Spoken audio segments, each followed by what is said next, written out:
तेरा वचन मेरे पाँवों के लिए दीपक है और मेरे मार्ग का उजियाला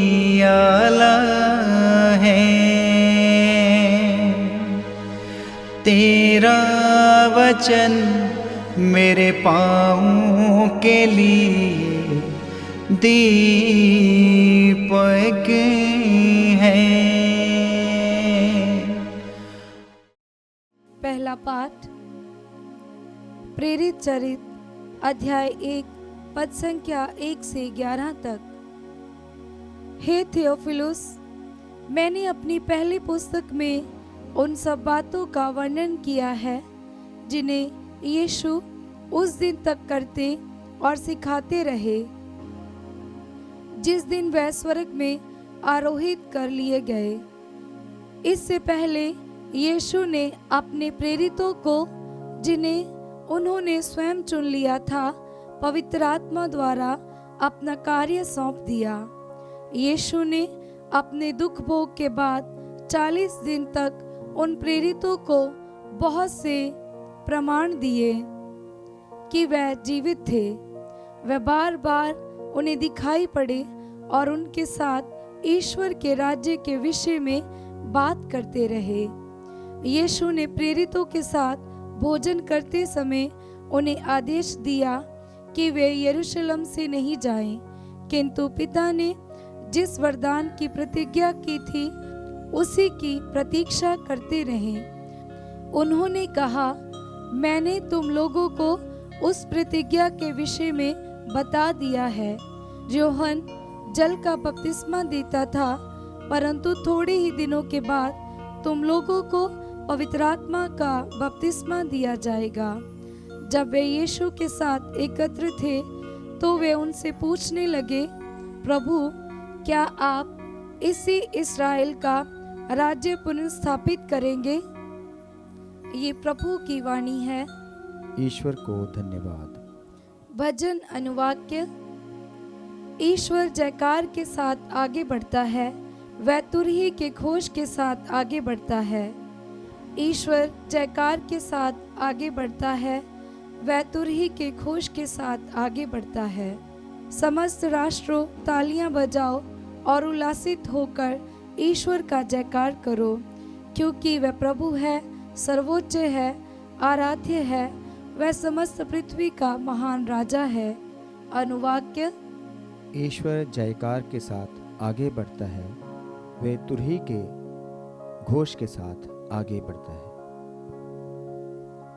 ईश्वर जयकार के साथ आगे बढ़ता है, वह तुरही के घोष के साथ आगे बढ़ता है। हमारे ईश्वर के आदर में भजन गाओ, हमारे राजा के आदर में भजन गाओ। अनुवाक्य। ईश्वर जयकार के साथ आगे बढ़ता है, वे तुरही के घोष के साथ आगे बढ़ता है। ईश्वर समस्त पृथ्वी का राजा है, उसके आदर में शिक्षा गीत सुनाओ। ईश्वर सभी राष्ट्रों पर राज्य करता है, वह अपने सिंहासन पर विराजमान है। अनुवाक्य। ईश्वर जयकार के साथ आगे बढ़ता है, वह तुरही के घोष के साथ आगे बढ़ता है। दूसरा पाठ एफेसियों के नाम संत पौलुस का पत्र अध्याय 4 पद संख्या 1 से 13 तक। पाठ का मूल संदेश है, कोष्ठ में रखा अंश छोड़ दिया जा सकता है। मसीह की परिपूर्णता के अनुसार पूर्ण मनुष्यत्व प्राप्त न कर लें। ईश्वर ने आप लोगों को बुलाया है, आप अपने इस बुलावे के अनुसार आचरण करें। यह आप लोगों से मेरा अनुरोध है, जो प्रभु के कारण कैदी हूँ।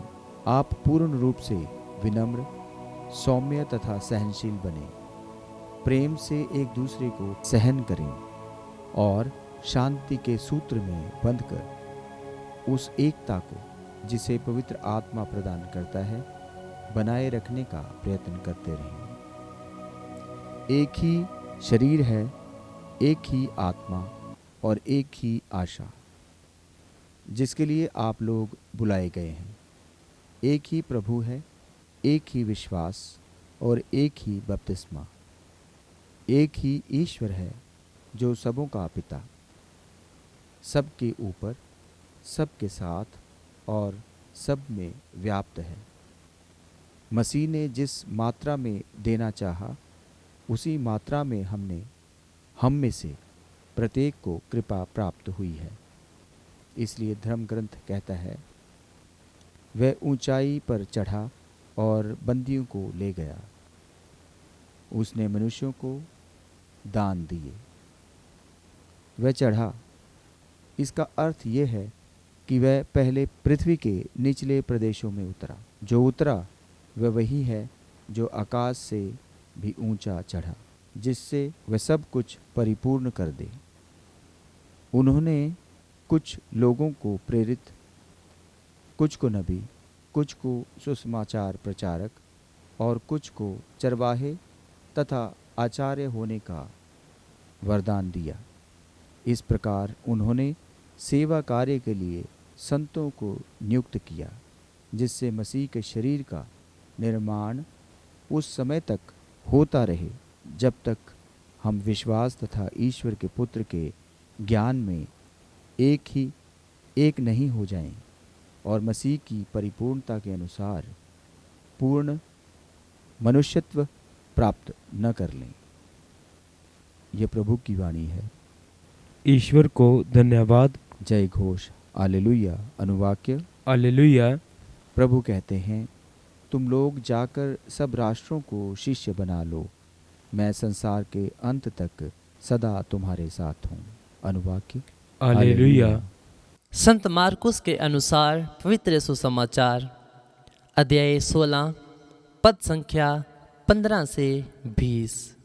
यीशु 11 को दर्शन देकर कहने लगे, संसार के कोने कोने में जाकर सारी सृष्टि को सुसमाचार सुनाओ।